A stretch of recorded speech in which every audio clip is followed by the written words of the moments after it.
In reading the book of Nehemiah, you begin to realize that Nehemiah was quite the man. He cried out to God on behalf of his people as he was grieved to hear about the trouble they faced in resettling in their homeland. He was a man of nobility and was the king's cupbearer in Persia. He was also a man of prayer and had great leadership skills. To make a long story short, the Persian king permitted him to return to Israel and appointed him as governor to help in the resettlement of the Jewish people in their homeland.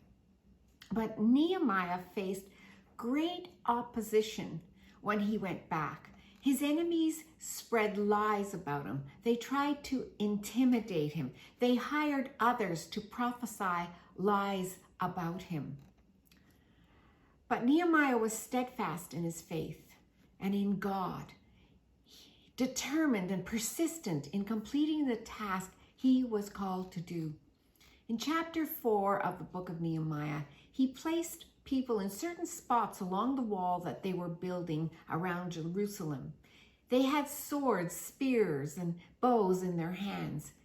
In verse 14, Nehemiah says, "Then I looked around and stood up and said to the important men, the leaders, and the rest of the people, 'Don't be afraid of them.'" In other words, don't be afraid of our enemies. "Remember the Lord who is great and powerful. Fight for your brothers, your sons and daughters, your wives and your homes." In verse 15, he says, "Then our enemies heard that we knew about their plans and that God had ruined their plans. So we all went back to the wall, each to his own work." Not long after this incident, his enemies tried another tactic.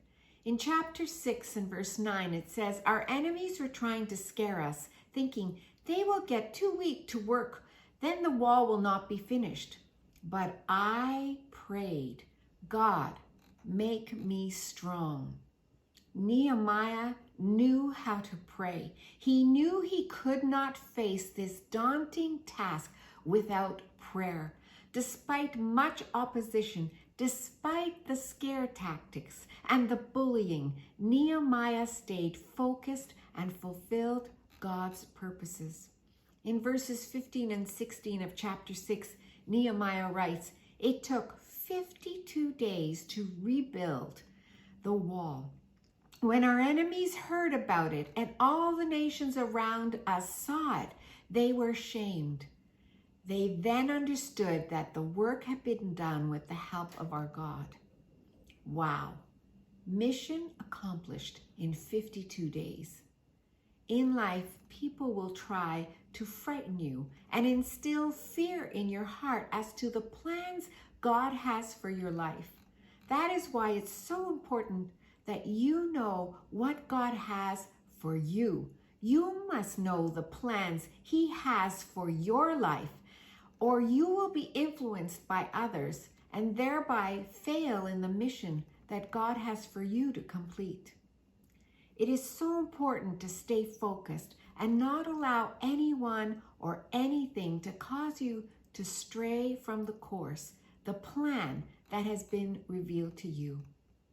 So I say today, pray, stay focused, know His word, then trust and see what God will do in your situation.